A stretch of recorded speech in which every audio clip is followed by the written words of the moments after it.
The night air was thick with tension outside Buckingham Palace, the historic landmark standing in stark contrast to the chaos that was unfolding on the streets.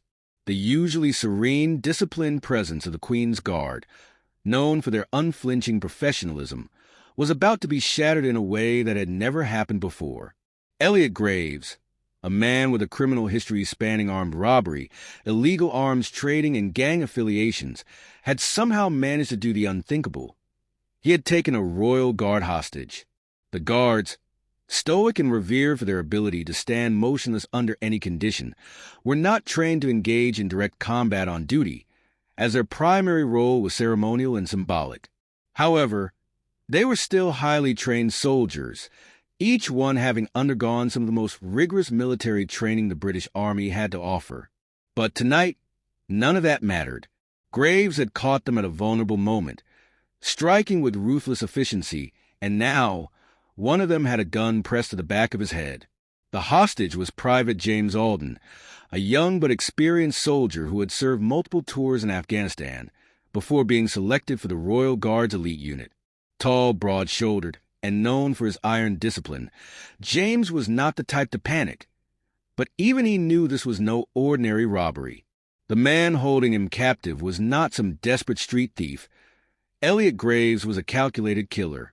"Stay where you are, or I'll put a hole in his skull," Graves barked, dragging James backward toward a black van parked just outside the gates of the palace. His hands were steady, his eyes scanning the guards who surrounded him, waiting to see if any of them would break protocol and move to intervene. But the Royal Guards did not flinch, not even as the London Metropolitan Police arrived on scene, their sirens blaring and blue lights flashing against the ancient stone walls. The head of security, Chief Inspector Marcus Holloway, stepped forward cautiously, his hands raised in a gesture of calm. "Elliot Graves," he called out, his voice level but firm. "You know as well as I do that you're not getting away with this. Whatever you're planning, it ends here." Graves chuckled darkly, his grip on the gun tightening. "You don't get it, do you?" he sneered. "This isn't just some robbery, officer. This is a statement. The royal family and their little puppets think they're untouchable? Well, tonight, I prove otherwise." James remained silent, breathing evenly despite the gun pressing into his skull. He knew something was off about the situation. If Graves had simply wanted money, he wouldn't have chosen Buckingham Palace, one of the most heavily protected locations in the world. This was something bigger, something personal, and that meant Graves wasn't planning on walking away alive. James could feel it in the way the man moved, the way his grip didn't shake, the way he kept glancing toward the clock tower across the street, as if waiting for something. Whatever was coming, it was planned, and unless someone figured it out fast, this night was about to become a bloodbath. The standoff outside Buckingham Palace had reached a boiling point. Armed police officers surrounded Elliot Graves, the career criminal who had taken a royal guard hostage, but the situation was spiraling into uncharted territory. Most criminals who attempted high-profile crimes like this either made demands or had a clear escape plan, but Graves had neither, and that's what made Private James Alden uneasy.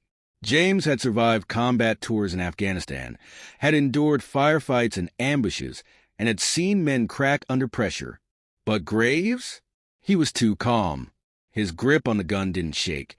His eyes didn't dart around looking for a way out, and most importantly, he didn't seem scared of dying. This wasn't just a robbery gone wrong. This was something else entirely. The police tried to gain control. Chief Inspector Marcus Holloway held his position behind the cordon, assessing the situation through the scope of a sniper rifle position on a nearby rooftop. The Metropolitan Police weren't taking any chances. Graves had a deadly reputation, and any slip-up could mean Alden wouldn't survive the night. Through the radio in his ear, Holloway heard the updates. No ransom demand. No getaway vehicle apart from the black van, which was checked and found empty. No additional gunmen in the area. That last one bothered him the most, because if Graves wasn't trying to escape, and if he didn't have backup, then what was his endgame? He pressed his radio. "I need a tactical profiler here. Now." Within minutes, Dr. Emily Carter, a renowned criminal psychologist, arrived on the scene, dressed in an elegant black coat and carrying a leather-bound notebook. She took one look at Graves and frowned deeply. "He's not after money," she murmured. "This is personal." Holloway exhaled sharply. "Then we need to find out why before this turns into a bloodbath." The guard who wouldn't break. While the police worked behind the scenes, Private James Alden remained eerily calm. He could feel the cold steel of the gun pressed to the base of his skull, but he refused to give Graves the reaction he wanted. "I know who you are," Graves muttered under his breath. James didn't react. "You're a war hero, aren't you?" Graves continued, his voice low. "Served in Helmand Province. Lost 2 men in an ambush. Got shot but kept fighting." James's blood ran cold. How the hell did this guy know that? Graves chuckled, sensing his discomfort. "You think I don't do my research? I didn't pick you at random, soldier. I chose you because I needed someone who wouldn't break." James clenched his jaw. He knew better than to let an enemy get inside his head. "If you wanted to scare me, you're failing miserably." Graves smirked. "I don't need to scare you, Alden. I need you to listen. The truth unfolds." At that moment, Dr. Emily Carter stepped forward, speaking softly into the megaphone. "Elliot, I know what this is about."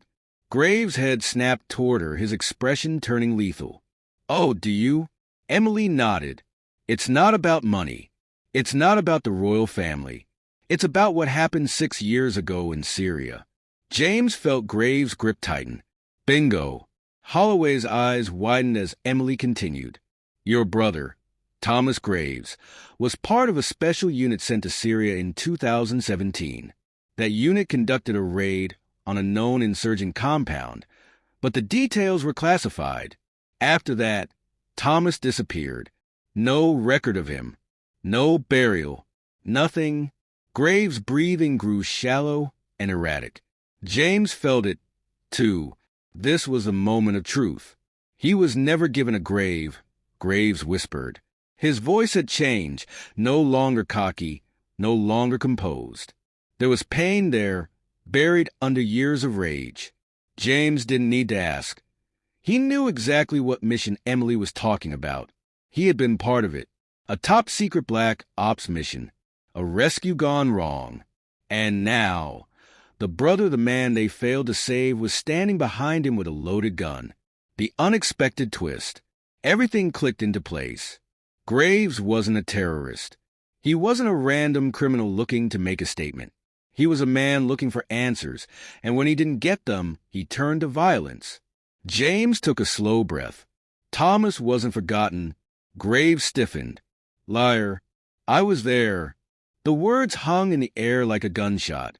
Graves froze, his grip weakening for just a second. James saw his opening. With one brutal motion, he grabbed Graves' wrist, twisted the gun away, and slammed his elbow into his ribs. The gun hit the pavement, and within seconds, armed officers swarmed in, pinning Graves to the ground. It was over, but the damage had been done. As the police hauled Graves away, James couldn't shake the guilt that settled in his chest. He had spent years burying what happened in Syria, but now it had come back to haunt him. And this time, he wasn't sure if he could just walk away. The aftermath. A day later, James sat in Chief Inspector Holloway's office, staring at a classified file on the 2017 mission that led to Thomas Graves' disappearance. "You should talk to him," Holloway said, leaning back in his chair. "Before it's too late."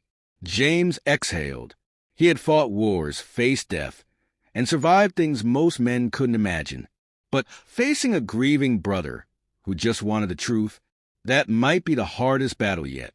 James Alden sat in the dimly lit interrogation room at Scotland Yard, staring at the man who had nearly killed him just hours ago. Elliot Graves was shackled to the chair across from him, his expression a mixture of anger, grief, and exhaustion. Gone was the confident criminal who had stormed Buckingham Palace with a gun. In his place was a man who had spent 6 years chasing shadows, trying to uncover what had happened to his only brother. Chief Inspector Marcus Holloway stood near the two-way mirror, arms crossed, observing the interaction closely. Dr. Emily Carter, the criminal profiler, had recommended this meeting, believing it was the only way to prevent further violence. For a long moment, neither man spoke.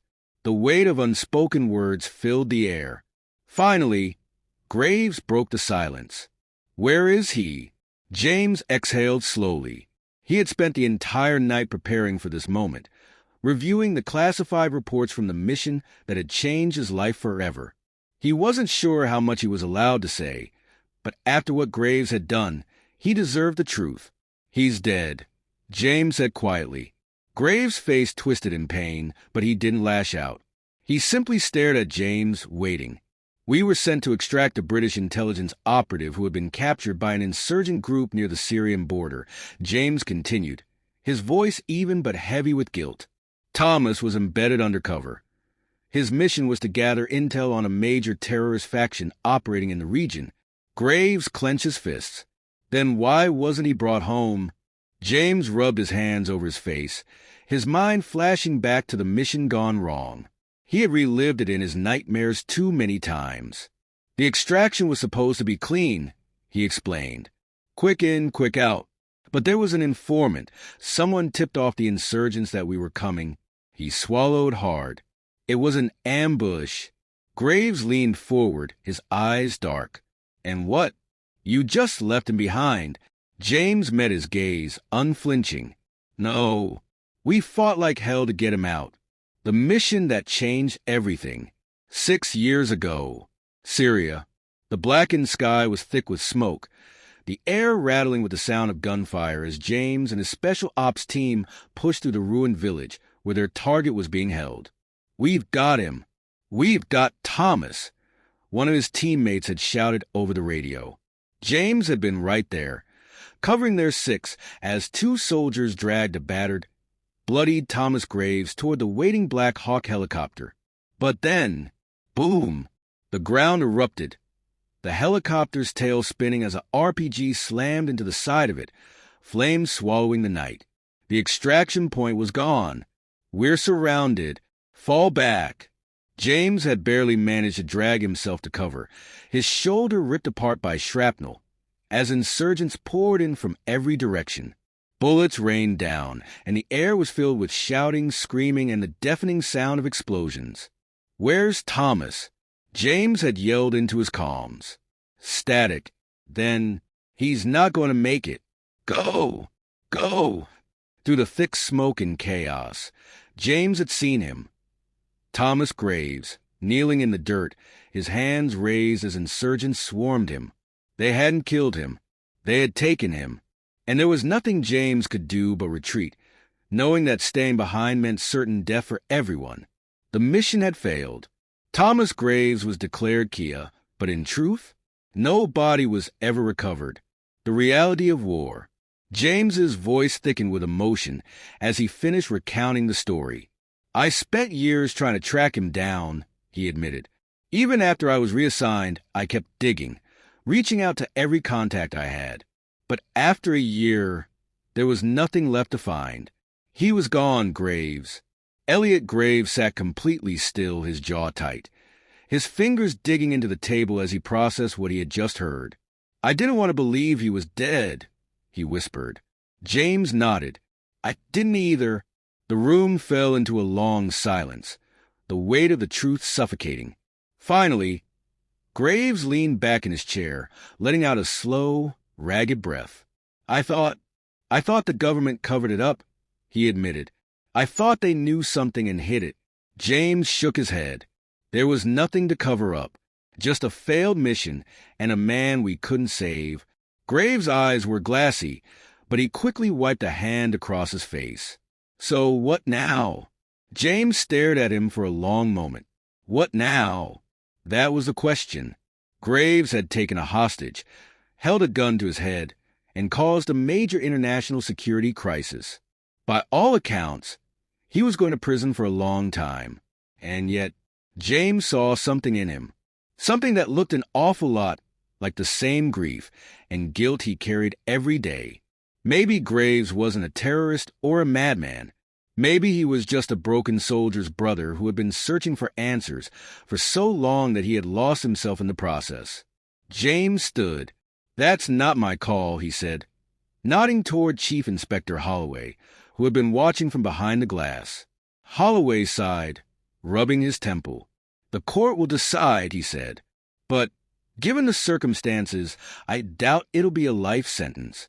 Graves let out a bitter chuckle. "Lucky me." James paused at the door, then looked back.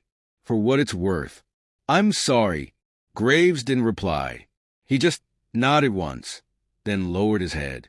And with that, James walked out, leaving Elliot Graves to face his fate alone. The final reflection. A week later, James found himself standing in front of a small military memorial in London, where the names of fallen British soldiers were etched into stone. He ran his fingers over one name in particular, Thomas Graves. For years, it had been just a name on a list, a casualty of war, a reminder of a mission that had gone wrong. But now it was so much more than that. For the first time in 6 years, Thomas wasn't just a ghost. He had a story, a family, someone who never stopped searching for him. James exhaled, his shoulders a little lighter. War left wounds that never fully healed. But maybe, just maybe, some of them could be understood. And that was the closest thing to peace he was ever going to get.